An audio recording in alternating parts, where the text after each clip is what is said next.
Halo anak-anak semua, hari ini kita akan belajar tema 5, subtema 3, pembelajaran ke-1 dan ke-2 dengan muatan IPA, Bahasa Indonesia, dan SBDP. Sudah siap untuk belajar hari ini? Kalau sudah siap, mari kita mulai belajarnya. Perhatikan ketiga gambar yang ada di hadapan kalian. Gambar apakah ini? Ya, ketiga gambar ini adalah gambar simbiosis. Pada pembelajaran yang lalu, kalian telah mempelajari tentang simbiosis. Coba dilihat, yang pertama ini adalah gambar simbiosis apa? Ya, yang pertama adalah simbiosis mutualisme. Kemudian, apa simbiosis pada gambar yang kedua? Ya, yang kedua ini adalah simbiosis komensalisme. Dan siapa yang tahu yang ketiga ini simbiosis apa?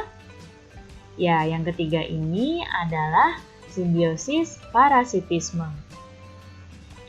Semua makhluk hidup memerlukan makhluk hidup lain untuk mempertahankan hidupnya. Kebergantungan antar makhluk hidup dan lingkungannya menjadi bagian dari kehidupan di dalam sebuah ekosistem. Energi mengalir dari satu makhluk hidup ke makhluk hidup lain di dalam rantai makanan. Coba sekarang dilihat rantai makanan berikut ini. Nah, di sini pertama kita mulai dari tumbuhan hijau, ya, atau di sini ada rumput. Tumbuhan hijau ini atau produsen ini dimakan oleh tikus.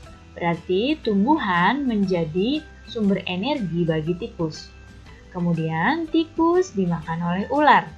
Berarti tikus menjadi sumber energinya ular. Ular ini dimakan oleh elang. Berarti ular ini menjadi sumber energi bagi elang. Elang ini sudah tidak ada yang memangsa. Berarti ketika elang mati, elang akan diuraikan oleh pengurai atau dekomposer. Dan hasil penguraiannya akan menjadi nutrisi bagi tumbuhan. Nah, di sini bisa terlihat hubungan ketergantungan antar makhluk hidup dalam sebuah rantai makanan. Dalam suatu ekosistem, terdapat banyak makhluk hidup yang memiliki sumber makanan dan juga pemangsa yang sama. Sekarang coba kalian lihat makhluk hidup berikut ini.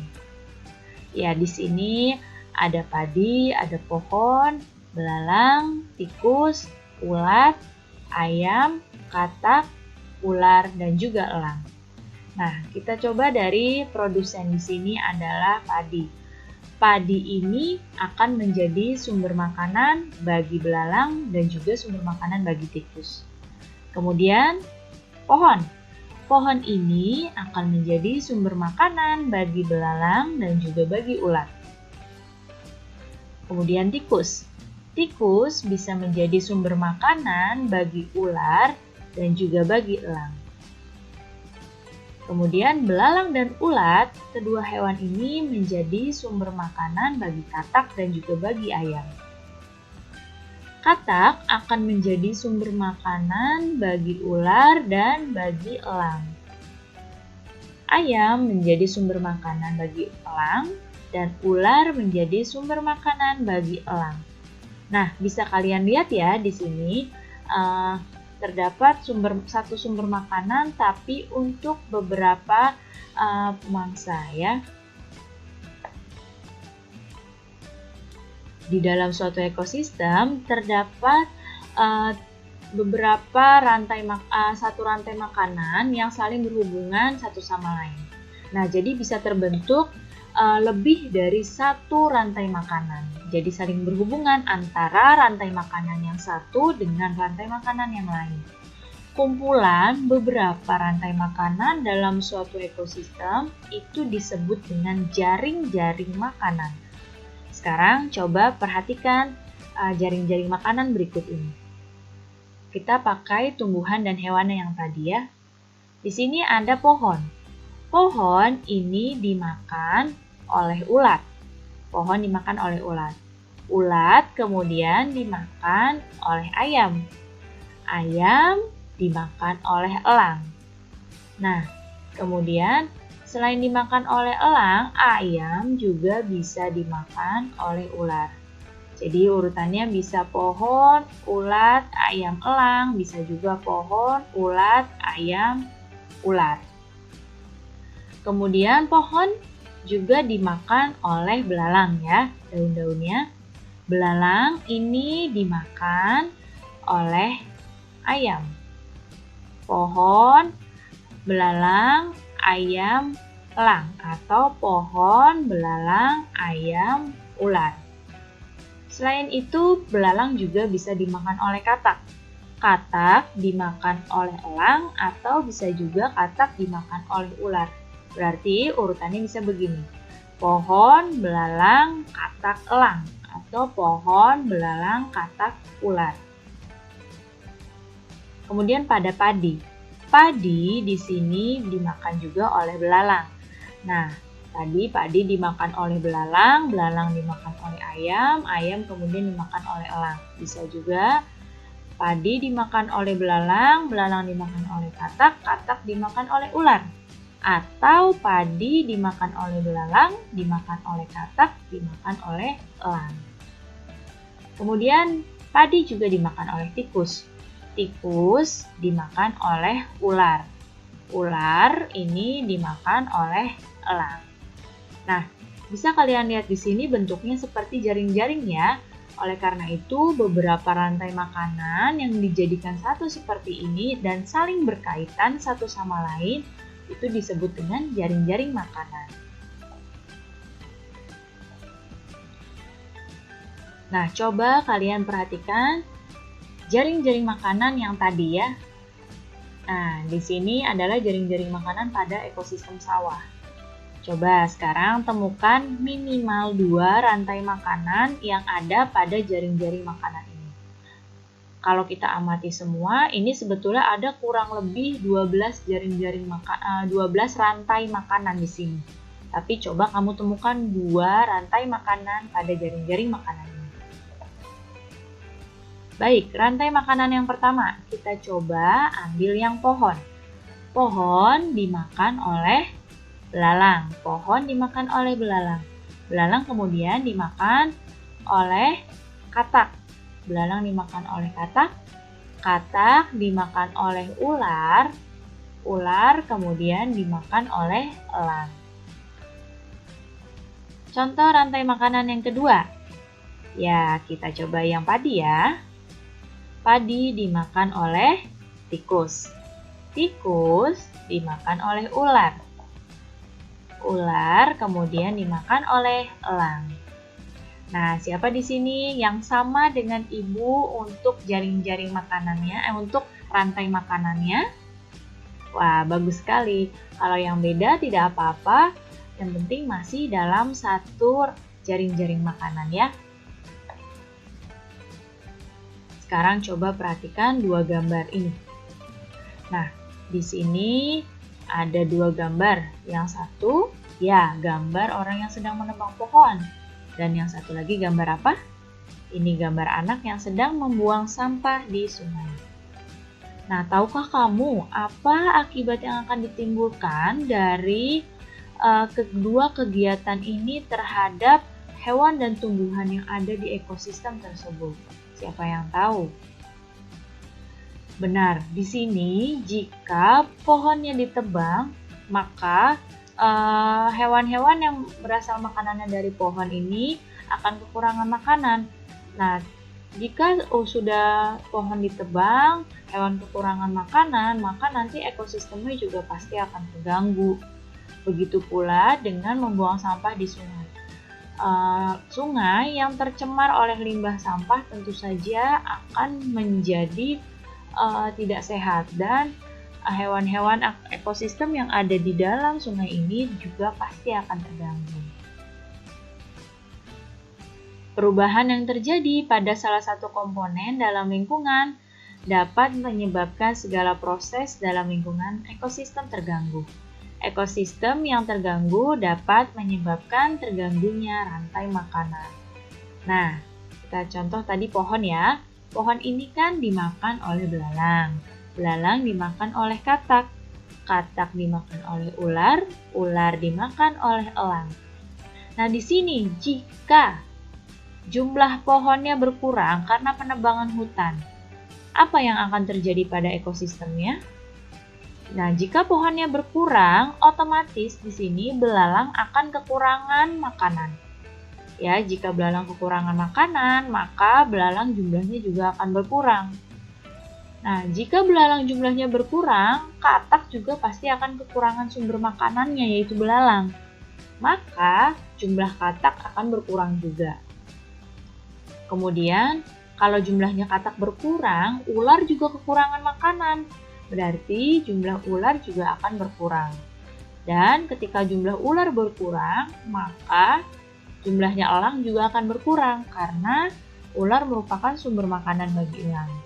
Nah, bisa kalian lihat di sini ya, langsung terganggu semua ekosistemnya, rantai makanannya karena pohon yang ditebang ini.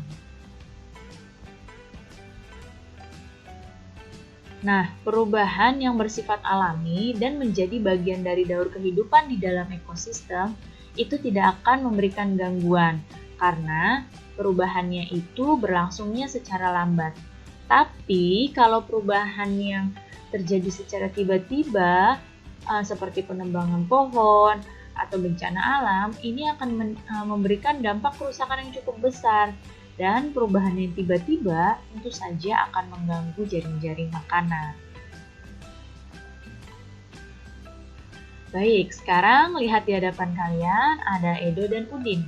Di sini Udin bertanya pada Edo yang setelah selesai meminjam bukunya. Dia bertanya bagaimana isi bukunya. Dan Edo bilang bukunya itu menarik dan dia banyak menemukan kosakata baru dalam buku tersebut. Nah, sekarang coba kalian baca teks ini dengan cermat. Dan setelah kalian baca, coba temukan kosakata baru yang belum kalian pahami. Nah, yang pertama mungkin sama ya, ekosistem. Ada eksploitasi, lingkungan, dan konservasi. Ya, ini mungkin beberapa contoh kosakata baru yang belum kalian pahami. Sekarang kita tuliskan kosakata-kosakata ini. Ekosistem, eksploitasi, lingkungan, dan konservasi. Lalu akan diapakan kosakata yang belum kalian pahami ini? Akan dicarikan artinya, ya, supaya kalian paham dengan arti dari kosakata-kosakata yang belum kalian ngerti ini. Nah, ketika membaca kan kamu pasti akan menemukan kosakata, bahkan ada kosakata yang mungkin baru pertama kali kalian baca. Nah, arti kosakatanya bisa kalian temukan di kamus. Nah, sekarang sudah dipermudah ya, kamus itu sudah ada Kamus Besar Bahasa Indonesia online. Jadi kalian bisa langsung mencarinya dengan lebih mudah. Nah, ini adalah arti kosakata yang tadi kita catat. Ekosistem, ini artinya. Eksploitasi, ini artinya. Kemudian lingkungan, artinya ini. Dan konservasi, artinya ini. Arti dari kosakata ini diperoleh dari Kamus Besar Bahasa Indonesia online. Nah, untuk menemukan informasi penting dari teks non-fiksi, kita bisa menggalinya menggunakan pertanyaan. Pada pembelajaran sebelumnya, kalian sudah belajar tentang kata tanya. Sekarang kita ulas kembali ya. Ada kata tanya apa? Untuk menanyakan benda, keadaan, atau perbuatan. Siapa? Untuk menanyakan orang. Kemudian bagaimana? Untuk menanyakan keadaan atau kejelasan peristiwa. Kata tanya mengapa? Ini untuk menanyakan sebab atau alasan. Kata tanya kapan untuk menanyakan waktu, dan kata tanya di mana untuk menanyakan tempat. Baik, coba dilihat. Pernahkah kamu melihat tari merak?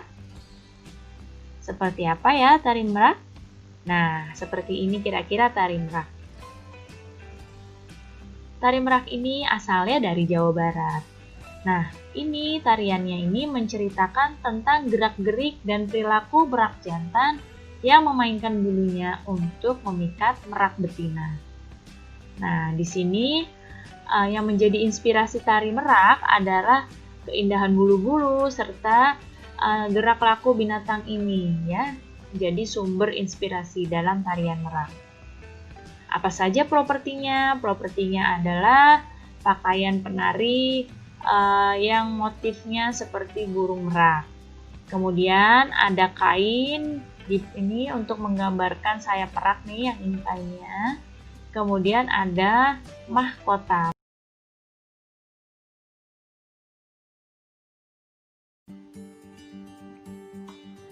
Perhatikan peta Indonesia yang ada di hadapan kalian.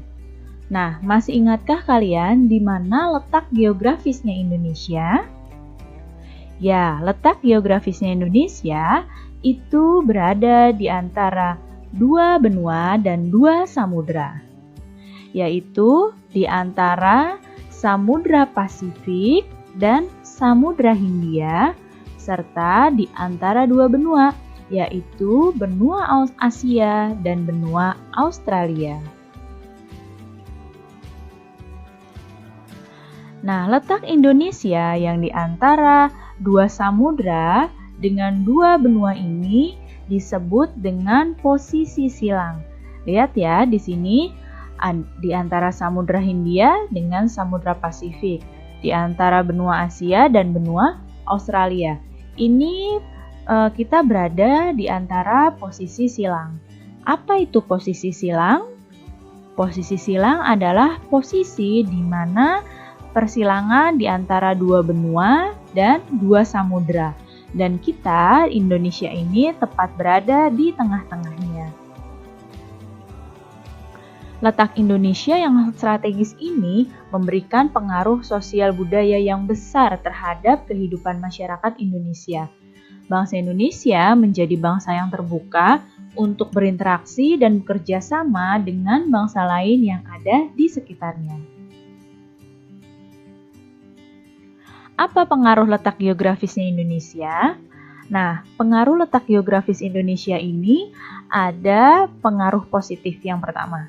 Pengaruh positifnya bagi Indonesia, yang itu terjadinya percampuran antara budaya Indonesia dengan budaya asing. Hal ini membuat budaya Indonesia semakin beragam. Percampuran atau akulturasi budaya ini sudah terjadi sejak dulu kala. Seperti contohnya wayang. Wayang itu merupakan percampuran antara budaya Indonesia dengan budaya dari India, yaitu budaya Hindu-Buddha. Kemudian batik.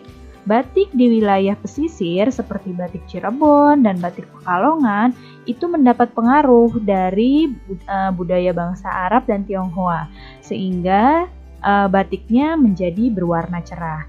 Dan hal-hal seperti itu menjadi budaya Indonesia semakin beragam. Dan percampuran ini membawa hal yang baik bagi Indonesia.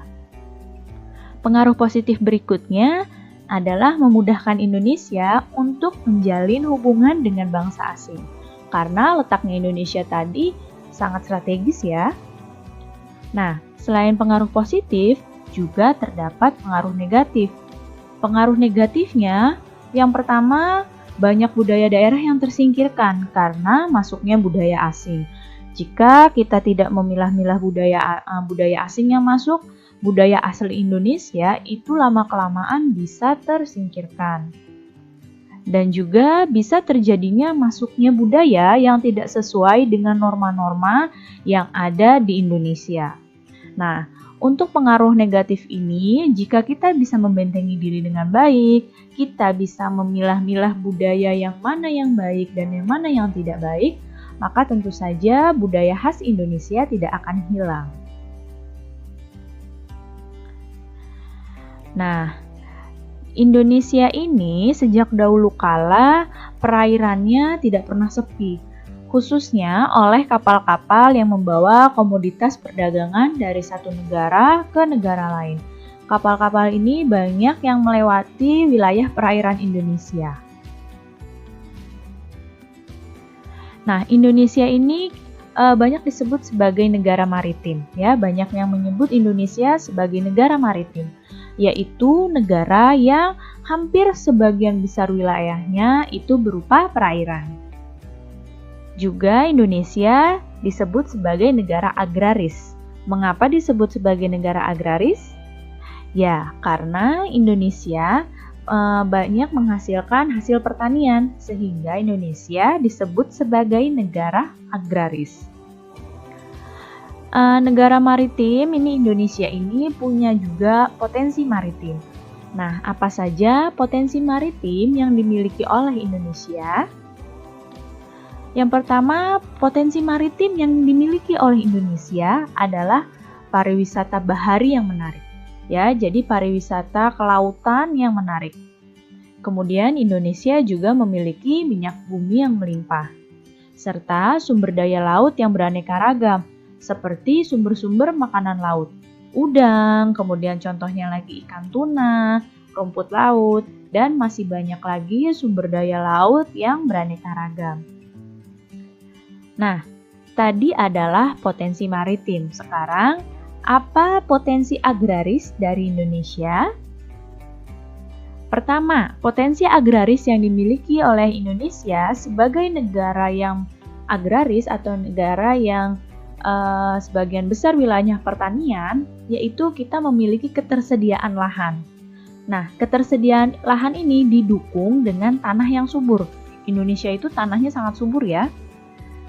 Kemudian Indonesia juga memiliki iklim yang mendukung.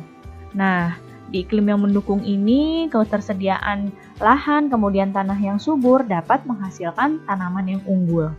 Jadi, ini adalah potensi agraris dari negara Indonesia. Potensi maritim dan potensi agraris ini harus didukung oleh sarana komunikasi dan juga sarana transportasi yang memadai. Untuk apa? Untuk memudahkan masyarakat memenuhi kebutuhannya. Pertama, potensi maritim dan agraris ini jika didukung oleh sarana komunikasi, maka akan memudahkan Indonesia untuk saling berkomunikasi. Seperti yang kita tahu, Indonesia ini kan negaranya terpisah oleh pulau-pulau dan di sini banyak perairan. Nah, untuk saling berkomunikasi, jika telah didukung dengan baik, maka di wilayah manapun kita bisa berkomunikasi dengan baik. Ya, jadi misal orang yang ada di Sabang bisa berkomunikasi dengan orang yang ada di Merauke dengan teknologi. Kemudian potensi maritim dan agraris ini juga didukung oleh sarana transportasi. Nah, sarana transportasi ini memudahkan masyarakat untuk memenuhi segala kebutuhan dari mulai bisa melalui transportasi darat, transportasi laut, dan juga transportasi udara.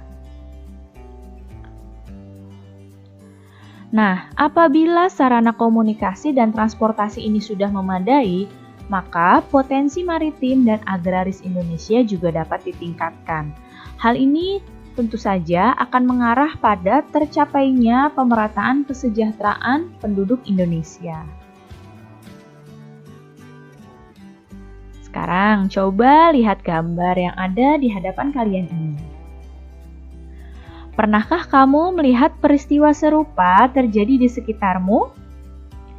Ya, peristiwa ini biasanya kapan terjadinya? Betul sekali, biasanya peristiwa seperti ini terjadi menjelang peringatan ulang tahun Indonesia. Ya, ini adalah contoh peristiwa gotong royong yang sering terjadi di lingkungan. Masyarakat Indonesia itu terkenal ya dengan budaya gotong royong. Nah, budaya gotong royong ini merupakan penerapan nilai-nilai seperti saling membantu, peduli, serta saling menghormati sesama anggota masyarakat. Nah, nilai gotong royong ini sudah lama diturunkan oleh nenek moyang bangsa Indonesia dan masih terus dijalankan hingga sekarang. Dalam kegiatan gotong royong, kita tidak membedakan suku, agama, profesi, dan juga bahasa. Nah, karena itu gotong royong dapat memupuk rasa persatuan dan kesatuan yang ada di masyarakat. Karena ketidakadanya yang memandang perbedaan tadi antara perbedaan suku, agama, profesi, bahasa, dan lain-lain. Kita semua dianggap sama-sama masyarakat, dan inilah yang dapat memunculkan rasa persatuan dan kesatuan yang ada di masyarakat. Nah, ini merupakan sikap yang menunjukkan persatuan dan kesatuan dalam sosial budaya. Apa saja sikap-sikap tersebut? Yang pertama, saling menghormati penganut agama lain yang sedang beribadah. Kemudian, contoh sikap berikutnya, bergotong royong membersihkan lingkungan.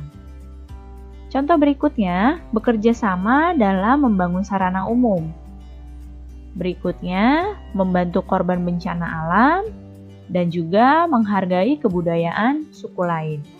Jika sikap-sikap ini kita jalankan, maka persatuan dan kesatuan sosial budaya di Indonesia pasti akan semakin kuat dan semakin baik lagi. Indonesia itu memiliki banyak keberagaman. Salah satu hal yang dapat menyatukan bangsa Indonesia adalah wawasan Nusantara. Tahukah kamu apa artinya wawasan Nusantara? Perhatikan, wawasan Nusantara adalah cara pandang dan sikap bangsa Indonesia terhadap diri dan bentuk geografisnya. Wawasan Nusantara ini mengutamakan kesatuan wilayah dan menghargai kebinekaan atau keragaman untuk mencapai tujuan nasional.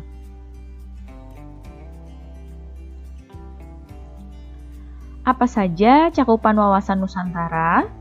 Nah, cakupan yang pertama adalah semua kekayaan yang terdapat di wilayah Nusantara itu merupakan modal dan milik bersama bangsa. Cakupan yang berikutnya, tingkat perkembangan ekonomi haruslah seimbang untuk seluruh wilayah di Indonesia. Dan kehidupan perekonomian di seluruh wilayah Nusantara merupakan satu kesatuan ekonomi dan ditujukan bagi kemakmuran rakyat. Baik anak-anak, cukup sekian ya penjelasan Ibu kali ini. Mudah-mudahan kalian paham dan mengerti. Terima kasih anak-anak semua, sampai jumpa lagi. Wassalamualaikum warahmatullahi wabarakatuh.